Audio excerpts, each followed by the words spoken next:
Mesdames et messieurs, bonsoir, bienvenue dans notre émission Écoféminisme. Aujourd'hui, j'ai une femme engagée pour les enfants en Afrique et qui est aussi entrepreneuse et qui est engagée dans le développement durable. Maria Parra, bienvenue dans Écoféminisme. Merci beaucoup, merci de m'avoir invitée. Avec plaisir. Qui est Maria Parra ? Eh bien, je m'appelle Maria Parra, j'ai 54 ans.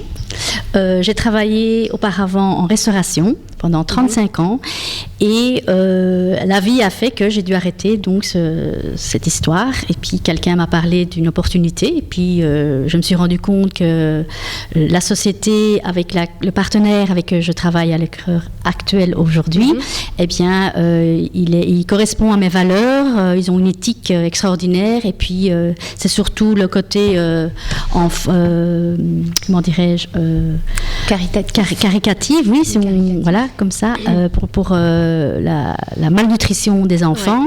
Et voilà, c'est une nouvelle aventure qui commence pour moi et qui va mettre mes rêves en place par rapport à ça. J'ai toujours voulu aider les personnes. Très bien. Donc, votre aventure est commencée avec Nourish the Children, ou Nourrir les enfants. Oui. Pourquoi vous étiez attirée par cette fondation en particulier? Parce qu'il y a tellement de fondations, mais vous m'avez dit que cette fondation est basée au Malawi, donc c'est un pays qui souffre de malnutrition. Il y a beaucoup d'enfants qui sont vraiment orphelins, donc il y a vraiment beaucoup de travail sur place. Et cette fondation est chargée de nourrir ces enfants qui sont orphelins ou soit qui ont des problèmes sociaux ou soit qui sont en malnutrition en fait. Oui. Eh bien, pourquoi ? Parce que ça fait partie de ce partenaire avec lequel je travaille, parce qu'ils ont deux parties qu'on parlera peut-être un peu plus tard. Et ici, donc, ils nous donnent vraiment l'opportunité de parrainer des enfants. Donc, ça s'appelle les vitamines.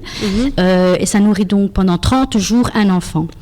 Donc, sur la base, je me suis dit, waouh, ça correspond à mes valeurs. J'étais vraiment enthousiasmée pour le faire. Et puis, voilà, donc, ce sont des scientifiques tout d'abord. Moi, je ne suis pas du tout scientifique. Ils ont vraiment trouvé comment dirais-je la molécule. Là, oui, enfin, ce sont des constituants. Des constituants, des céréales, donc qui a 25 minéraux, donc ils ont besoin par jour, et ça c'est très important, donc ils sont vraiment nourris pendant 30 jours, et je me suis dit, un enfant, waouh, c'est vraiment une goutte dans l'océan, mais si on se met seul c'est bien, mais ensemble c'est mieux. Tout à fait. Vous avez été inspiré par un exemple dans votre vie parce que vous avez cette tendance à aider l'autre, à aller vers l'autre, à parrainer des enfants. Donc, il faut avoir vraiment un bon cœur, il faut être généreux et aussi il faut avoir cette volonté d'aider les autres, peu importe leurs origines et leur appartenance, parce que vous êtes européenne, mais vous avez cette générosité vers l'Afrique et cet amour vers l'Afrique. Oui. Comment vous étiez attirée par cette fondation et comment vous avez donc entamé votre expérience de générosité envers l'Afrique? Voilà, et en fait ici c'est vraiment moi quand j'étais petite, donc je pense comme tout le monde on a un rêve et j'ai vraiment quelqu'un qui m'a inspirée, c'est Mère Teresa. Et je dis quand je serai grande je vais faire comme elle. Parce qu'elle avait déjà ça dans son cœur, c'était l'Inde, puis l'Inde c'était pour moi aussi une destination qui est à faire et c'est dans mon objectif. J'ai envie d'aller là aussi, donc pour moi j'ai beaucoup de choses encore à réaliser et je pense qu'avec ce partenaire, il va me donner vraiment l'opportunité de réaliser tout ça et d'aider énormément d'enfants et de personnes aussi. Donc l'Afrique, pourquoi l'Afrique ? Parce que aussi donc entre guillemets j'avais une amie africaine qui habitait en Belgique et à partir du moment où il y a eu le génocide, je ne l'ai plus jamais retrouvée. Et ça m'a vraiment, l'Afrique, ça m'est resté. Et puis voilà, il y a beaucoup à faire dans le monde entier, c'est sûr. Mais voilà, ce sont des destinations pour moi très importantes. Ok. Comment ça fonctionne dans cette organisation ? Parce qu'on aimerait bien expliquer à nos téléspectateurs ou internautes le fonctionnement de cette organisation et comment vous parrainez les enfants, comment donc vous financez votre projet. sur place, il y a des écoles. J'ai vu qu'il y a aussi l'éducation. C'est pas seulement donc sur le plan lutte contre la pauvreté, mais aussi éducation, parce qu'on sait bien que l'éducation c'est très très important. Oui. En fait, ici, le système de parrainage, c'est simplement, donc c'est un sachet de vitamines qui coûte 20 €. Et donc l'enfant est nourri pendant 30 jours. D'accord. Alors comment ça se déroule? Eh bien, moi je parraine la personne, donc elle va vraiment sur le site, puisque tout est par internet, donc c'est le futur. Eh bien, les gens le font directement eux-mêmes, et le sachet de vitamines, donc. D'accord, donc c'est via Internet et réseaux sociaux. Réseaux sociaux, exactement. Être engagé dans cette association. Oui.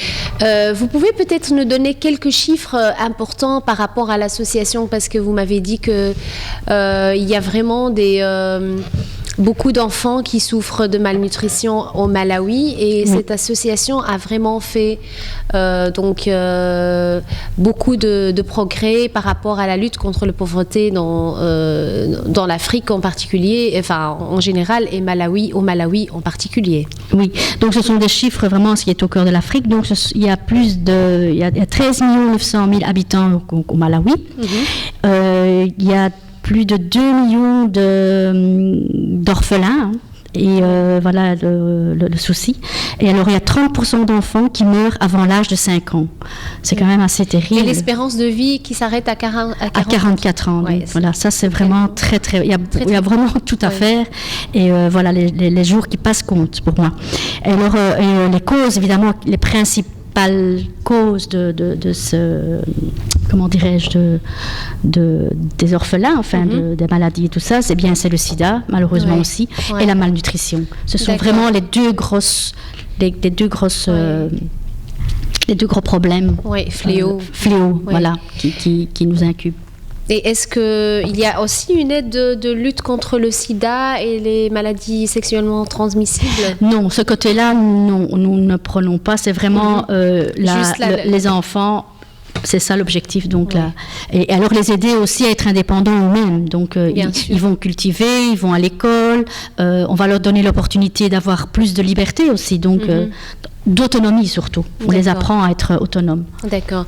On voit bien qu'il y a des projets d'agriculture. Oui. Donc, comment ça se passe au niveau de projets par rapport à l'agriculture, en fait?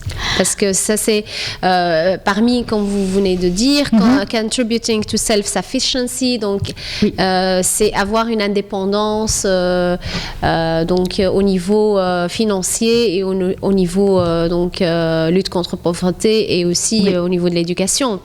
Mais il y a aussi, j'ai vu aussi Agricultural School, donc c'est une école d'agriculture pour la famille, for family independence, pour l'indépendance familiale. Qu'est-ce que vous pouvez Eh bien, ici, donc, c'est la même chose. Là, donc, vous expliquer par rapport à ça? Oui, il y a aussi donc, il y a un budget aussi pour tout ça. Donc, donc à partir de ce moment-là, on les aide et on les éduque aussi donc, à devenir autonomes. Ça leur appartient après, donc tout ça, c'est pour eux.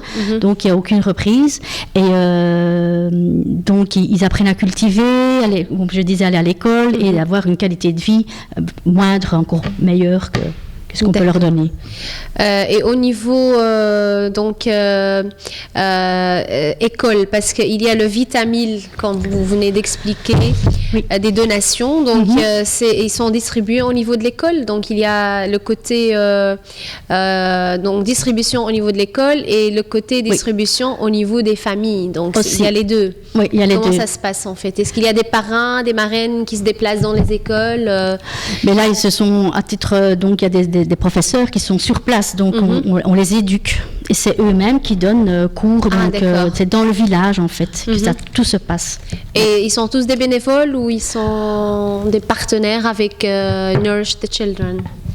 Là, je ne sais pas vous répondre. Peut-être que je vais trouver je préfère vous attendre et ne pas dire de bêtises. Mais voilà, je ne sais pas exactement s'ils sont... D'accord, mais en tout cas, ils sont déjà dans le projet, quoi. Ils soutiennent le projet à 100%. Oui, de toute façon, ça leur appartient. Ça, c'est sûr que C'est pour ça. Et en ce qui concerne l'économie, et tout ce qui est entrepreneuriat, parce que apparemment le Vitamil, ils sont implantés en Chine et au Malawi, aussi. Et ça aide à créer quand même du travail chez dans toutes ces parties. Chez cette partie-là, chez les enfants et chez les écoles, etc. Comment ça se fait en fait? En fait, chaque personne donc a sa place bien précise. Donc ici tout ce qui est aussi nous avons il y a une deuxième association aussi, il n'y a pas que Nourish the Children. C'est l'association Force for Good qui est là. C'est une association où dans nos produits il y a 25 cents de dollars qui est rétribué justement à cette association. Et là c'est aussi donc encore une autre, c'est le même système, mais une autre association aussi. Ok. Comme tu le sais, notre émission est intitulée Écoféminisme. Donc, on fait partie des émissions qui encouragent à la lutte contre le réchauffement climatique et bien sûr l'égalité des genres. Est-ce que à travers cette association, il y a aussi cette lutte contre le réchauffement climatique et l'égalité hommes-femmes, bien sûr, entre les enfants, que ce soit filles et garçons, et encourager l'éducation des filles au Malawi? Oui, en fait ici ils sont aussi très comment dirais pour la séancologie. Donc il y a le docteur Paul Alan Cox, donc qui est quelqu'un d'extraordinaire par rapport à ça. Donc il a eu des comment dirais-je il est fort connu donc dans le domaine et fort apprécié parce qu'il a vécu donc avec les Amérindiens. D'accord. Et oui. Les aborigènes. Les aborigènes, pardon. Ouais. Et alors, donc c'est une personne qui comment dirais-je, donc tout ce qui est à la terre retourne à la terre. Donc il a cette philosophie, il a inculqué cette philosophie amérindienne en lui-même, oui. Ouais. Alors ici, parce qu'on parle beaucoup de baobab, on sait que c'est la déforestation. Et bien à chaque baobab coupé, à chaque baobab replanté. Donc oui, ça c'est extraordinaire. Très impressionnant parce que je crois qu'il y a de ma connaissance, peut-être qu'il y a d'autres choses qui se font dans le monde, mais ici c'est justement le contraire qui se passe, donc par rapport à toutes ces grosses entreprises et tout ce qui se passe pour la déforestation. La déforestation, voilà. Eh bien, ici, notre partenaire, au contraire, on est plus pour tout ce qui est à la terre, retourne à la terre. Bien sûr. Voilà. Et c'est pour ça, le titre de notre émission ce soir, c'est l'entrepreneuriat au féminin au service du développement durable. Oui. Est-ce que donc votre engagement en tant qu'entrepreneuse femme est basé sur cet objectif de lutter contre le réchauffement climatique, de lutter contre la déforestation, de créer donc des emplois qui sont vraiment très eco-friendly, comme on dit. Donc c'est votre objectif parce que vous m'avez parlé de votre action plan, donc plan d'action que vous voulez entamer d'ici 5 ans, de continuer à vous battre pour la planète et pour les enfants. Oui, ça c'est d'une paire de coups, comme on dit. Mais ici aussi, nous, c'est pour ça que moi je m'efforce à faire connaître déjà toute cette gamme de produits qui sont fabuleux. C'est le but ici dans écoféminisme. Oui, voilà, donc ici pour moi c'est pas de la vente, c'est vraiment moi ma devise c'est faites un client, pas de la vente. Pour moi, c'est ça. Et notre gamme ici, Époque, c'est justement à base d'actifs des plantes, c'est naturel. Et les personnes, ils en ont un peu marre d'avoir des produits à mettre sur leur visage par rapport aux graisses animales, parce que nous, notre partenaire n'a pas. Et tout est basé là-dessus. Donc, moi, c'est ça ma force, en fait. Vraiment, pour faire vraiment connaître cette gamme de produits. Cette gamme de produits, oui. Okay. C'est complètement complètement naturel. Oui. On va arriver aux produits de beauté de Nu Skin qui sont basés sur des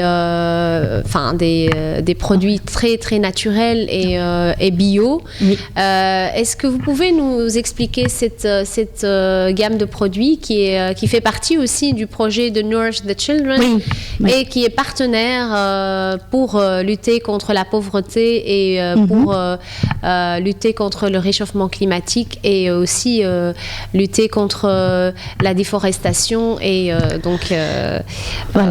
aussi Water Crisis, la crise d'eau qui existe aussi au Malawi. Oui, tout à fait. En fait, ici, ce partenaire, il a plusieurs choses. Donc, il y a aussi le bien-être par rapport au complément alimentaire, puisque nous, on est basé sur le bien-être. Donc, c'est de l'intérieur vers l'extérieur. Bien sûr. Donc, on pense à tout ça. Donc, on pense pour que les personnes soient en bonne santé. Nos produits sont vraiment de très très haute qualité par tout ça qu'on trouve sur le marché. Donc tout est scientifiquement prouvé, que ce soit protocole, que ce soit pour tout type de produit. Ils font face à tout ça et que parler encore. Donc ils ont vraiment 3 phases. Donc c'est vraiment le bien-être, l'intérieur et extérieur comme j'ai dit, et faire vraiment rendre heureux à chaque personne. Pour chaque personne, il y a vraiment une solution. Et ici, j'apporte les solutions à chaque personne. D'accord. Par rapport à eux. Et ça, c'est en fait pour ces produits-là, donc les fonds et les profits de cette association vont aussi directement aux enfants de Malawi. Oui, exactement. Tout à fait. Oui. Donc tous les clients qui achètent ces produits sont en même temps en train d'aider des enfants en Afrique à avoir. Pas spécialement parce que ce sont 2 choses complètement différentes. Donc ici, on peut vraiment choisir la personne. On peut lui proposer aussi qu'elle peut faire un geste par rapport aux enfants. La majorité le font. Comme tout le monde, il n'y a pas tout le monde qui le fait. C'est pas une obligation non plus. C'est chacun de son cœur qui parle. Et ici, pour moi, je fais un acte magnifique parce que je vais aider vraiment la personne, que ce soit pour sa peau. Mais pour moi, ma journée, elle est contente parce que je me dis ça y est, aujourd'hui j'ai aidé quelqu'un. Donc si c'est pour les enfants, encore mieux parce que c'est mon why, mon pourquoi. Et moi j'essaie d'être au plus simple. Exactement. Vous bougez beaucoup parce que vous m'avez dit que vous avez beaucoup de conférences par rapport à Nourish the Children et votre rêve, c'est d'aller sur place en Afrique. Oui, au Malawi. Pourquoi ce rêve en particulier? Pourquoi ce rêve? Parce que je veux vraiment voir... les ressentir, les voir aussi, parce que leur journée aussi, donc voir un petit peu comment ça se passe, où va aussi l'argent, parce que c'est important, parce que la majorité des personnes donnent, on ne citera pas de nom, on ne sait pas où va notre argent. On dit que, moi je sais où du moment où c'est parti de mon compte, je sais où ça va aller. Je sais que cet argent-là va être pour un vitamine. Et on peut aller les voir justement parce que comment ça se passe en fait. Ça, c'est mon rêve, d'aller les voir et de faire peut-être plus de plus en plus. Une fois qu'on est là-bas, on va visionner les choses parce que quand vous voyez comme ça en vidéo ou que ce soit en direct, l'émotion n'est pas là. Elle est déjà très forte. Bien sûr. Quand vous voyez la dernière personne qui a le petit ticket et que derrière il y a encore une file, mais alors à l'infini, et là vous avez un choc émotionnel et ça m'a fait vraiment waouh. J'ai dit waouh, non, c'est pas possible. Donc c'est vraiment une goutte dans l'océan, mais voilà, il faut continuer. Voilà. Exactement. Vous m'avez parlé d'une conférence ou un congrès à Marbella où il y avait tellement de monde pour Nourish the Children. Oui, aussi donc, on parlait de ce côté-là parce que c'est aussi, ça fait partie de ça. C'est très émotionnel parce que je vous dis, on voit les vidéos et c'était un silence absolu. Il y avait 2000 personnes, il n'y a pas une mouche qui vole. Et puis quand vous voyez ça justement, ce film ça vous marque en fait. Moi, ça me suit en fait, parce que c'est vrai que c'est waouh. Mais qu'est-ce qu'on peut faire? Et puis alors à ce moment-là, bon, comme ce sont des personnes où on est tous une famille, hein, parce que voilà, eh bien, on va encore donner plus, parce qu'on fait encore plus de dons. Toutes ces personnes qui sont là, eh bien, sont là aussi pour ça. Donc c'est prendre et c'est de la rétribution. Donc ça vient et ça repart, mais pour une bonne cause. D'accord. Et donc, votre relation avec les partenaires qui sont dans le même groupe avec Nourish the Children, est-ce qu'il y a vraiment des contacts réguliers? Est-ce que vous échangez vos expériences? Oui, déjà ça va très vite par rapport à quelques années, les réseaux sociaux. Bien sûr. Ça c'est extraordinaire. Ça aide beaucoup. Ça peut être pour moi, j'ai de plus en plus bien parce que très efficace. Très efficace. Et voilà, les réseaux sociaux. Puis moi je vois et alors il y a aussi des personnes. Moi j'ai mon mentor, hein, c'est la personne qui m'a parlé de ce projet. C'est une personne qui est extraordinaire parce que c'est Monsieur Claude Scherens. Je n'ai pas peur de dire son nom. Cette personne, eh bien, il est depuis plus de 5 ans maintenant donc ambassadeur du Malawi. Et voilà, il a nourri. Je ne peux pas vous dire les chiffres. Je vais lui demander des millions d'enfants puisque ça va faire 10 ans aussi qu'il est là. Et voilà, c'est la personne qui a reçu aussi un présent donc du patriarche du Malawi, de la fondation. Voilà, de la fondation. Et ça c'est extraordinaire parce que voilà, il n'y a pas que lui, il y a beaucoup de leaders aussi qui participent. Mais voilà, cette personne il est très c'est un cœur tendre. Voilà, et il nourrit beaucoup d'enfants et fait beaucoup de bien, même autour de lui. Excellent. C'est une belle personne. Excellent, c'est un exemple à suivre. Oui, moi, pour moi c'est quelqu'un à suivre. Mais il y en a beaucoup Bien sûr. Chez nous, mais voilà, on a il y a toujours des inspirations. Des inspirations qui viennent, puis des témoignages aussi, parce que par rapport aux personnes, donc aux leaders qui partent donc vers le Malawi, eh bien leur expérience, c'est en direct. C'est pour ça que les réseaux sociaux, c'est incroyable. On est en direct. Bien sûr, il y a du live, quoi. En live, et puis on voit vraiment, il y a les entrepôts, les caisses arrivent, on voit vraiment on ouvre, on voit les enfants qui courent, enfin voilà, il y a de la vie et ça me... Waouh, j'ai envie d'y être même maintenant, tout de suite. J'adore. Ok, est-ce que vous pouvez nous raconter une histoire qui vous a marqué par rapport à cet investissement de Nourish the Children ou bien The New Skin, qui est une histoire par rapport à des enfants ou une famille, une femme qui peut marquer par rapport nos téléspectateurs aussi. Oui, voilà, ici j'ai une dame...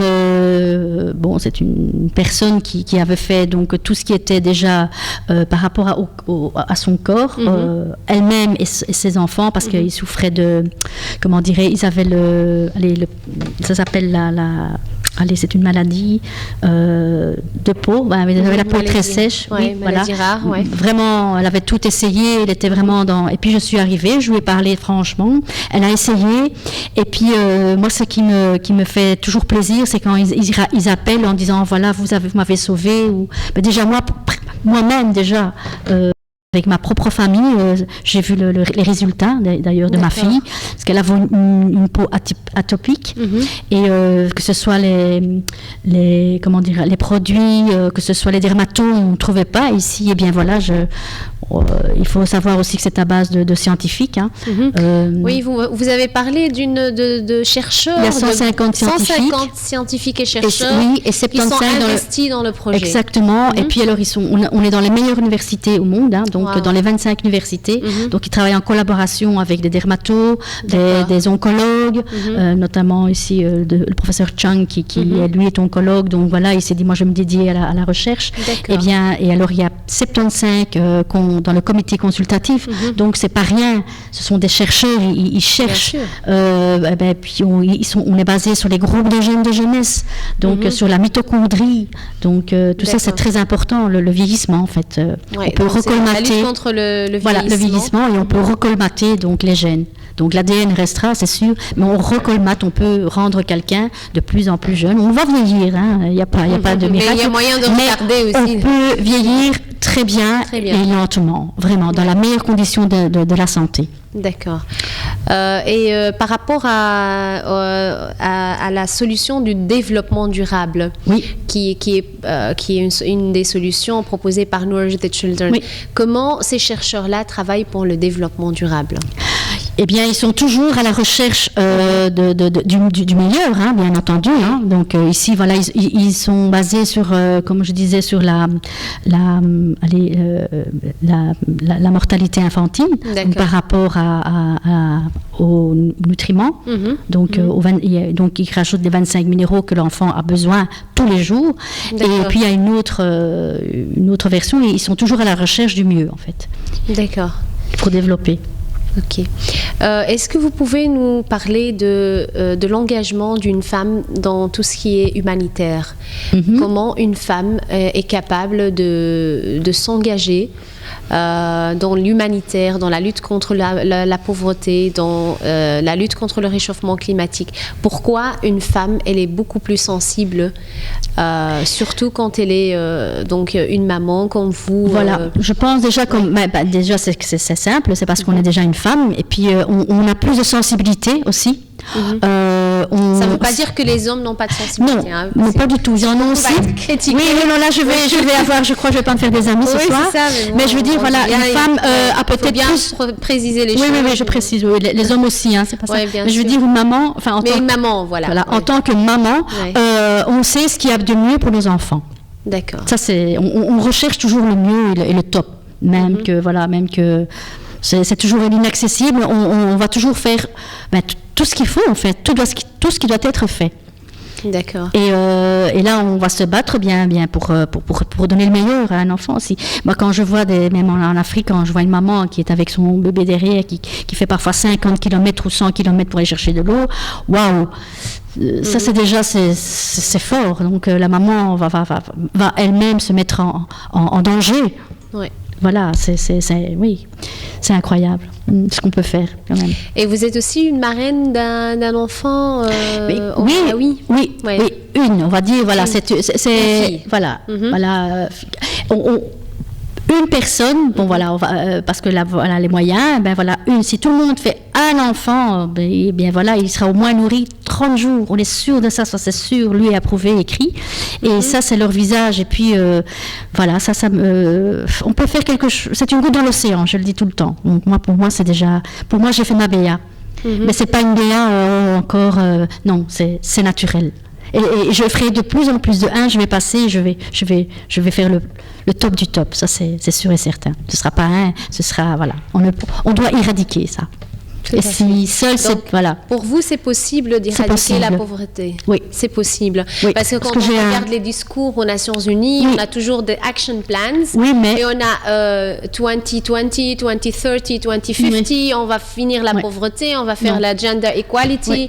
Mais il n'y a rien qui se passe. Oui, voilà. Mais les choses, des fois, ne changent pas. On a un action plan, on essaye de travailler là-dessus, mais des fois, on est bloqué par la réalité. Oui. Mais à votre avis, c'est possible d'éradiquer la pauvreté totalement dans le monde? Totalement dans le monde, pourquoi pas? Mais si on commençait déjà à faire, comme ici, si on commence par petit, alors moi je dis c'est 10 petits foins grands. On va dire oui, c'est dans une meule de foin. Ben oui, mais si tout le monde pense la même chose, qu'on n'arrivera pas, eh bien ça n'ira pas. Mais si tout le monde pense positif et si tout le monde fait une petite action, mais 10 petits foins grands. Oui. Et il faut vraiment, je sais qu'on est parfois dans notre zone de confort, on passe pas toujours, il y a des catastrophes, mais oui, mais voilà, il y a tellement de gens qui souffrent, même déjà autour de nous, hein, on peut, je dis pas qu'il n'y a pas que le Malawi, hein, oui, bien sûr, il y en a partout, mais les actions de tous les jours, je veux dire, on peut faire des actions de tous les jours, voilà, une bonne action. Voilà, exactement. Et ici je parle de Malawi parce que voilà, ça me concerne comme ça, mais on peut éradiquer. En tant qu'ambassadrice en tant qu'ambassadrice, je suis sûre et certaine, parce qu'ici ça existe quand même depuis 2002. Vous m'avez dit 2002, pardon. Ici, là, et on a nourri des millions d'enfants, des millions, et ça va continuer. Ouais, parce que là, c'est waouh, les enfants grandissent, ils vont à l'école, donc ils deviennent eux-mêmes ados, puis même papa, maman. Et c'est ça on va continuer donc à nourrir leurs propres enfants. Et c'est ça ma devise aussi. Parce que la personne dont je suis marraine... Mais ce qui est bien, c'est qu'on les aide à être indépendants aussi, à créer leur propre emploi. Parce que c'est bien de les aider à un certain moment, et après de ils vont être autonomes et ils vont continuer. Garantir une autonomie, un emploi, etc. Parce que par l'entrepreneuriat surtout. Voilà, aussi ce que je voulais dire, on appelle ça les semences de l'espoir. Ah, c'est joli ça. Voilà. Ça, je voulais le dire parce que bon, il y a le côté terre et il y a le côté voilà, et l'espoir. Et c'est ça qui me voilà. Moi, je vois l'enfant. Bon, peut-être aujourd'hui je ne l'ai jamais vu, mais quand j'irai, voilà, c'est peut-être. Voilà, quand ça, c'est la satisfaction en fait. Tout à fait. De faire quelque chose. Parce qu'à la fin de la vie, on s'est dit, waouh, on a peut-être 50, 60 ans, et puis on se dit, tiens, mais qu'est-ce que j'ai fait dans ma vie? Ben rien. Exactement. Moi, je veux pas avoir ça. Je veux une trace, qu'il reste quelque chose. Bien sûr. Et c'est pour ça que vous étiez influencée par la mère Teresa, parce que vous voulez être toute petite. Oui, vous voulez être un leader et vous voulez faire une trace dans la vie. Oui. J'aimerais bien conclure avec vous, Maria, avec l'initiative de notre radio et TV Al-Mouatin. Comme je vous ai expliqué, elle est basée sur la tolérance, le vivre ensemble et la paix. Qu'est-ce que vous pouvez nous en dire par rapport à ça? Est-ce que vous avez un petit mot, le mot de la fin, par rapport à la tolérance, l'amour, l'humanité, le vivre ensemble et par rapport aussi à la planète et l'égalité homme-femme? Voilà. Donc, en fait, moi, je pars du principe déjà que si les personnes ne se respectent pas déjà elles-mêmes, ne s'aiment pas elles-mêmes, comment pouvoir donner de l'amour aux autres? Ça, c'est déjà une chose. Il faut savoir s'aimer déjà. Bon, les gens ne pensent pas à tout ça parce que ce sont des mots comme ça peut-être...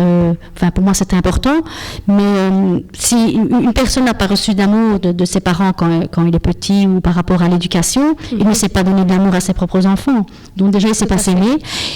Par rapport à la tolérance, je trouve qu'on vit dans un monde où dans chaque pays, on est tous cosmopolites. Vraiment, les gens voyagent, voilà, c'est la qualité. Et après, on a les réseaux sociaux, l'Internet. Les réseaux sociaux nous rapprochent, on est tous connectés. Mais alors, tous, aujourd'hui, on est connectés partout dans le monde. Ça, c'est la diversification.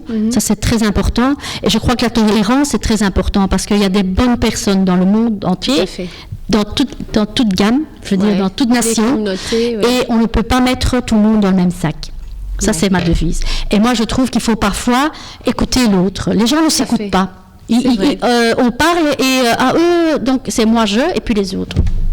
C'est vrai que c'est pas c'est facile pourtant. Enfin, pour moi, c'est très facile.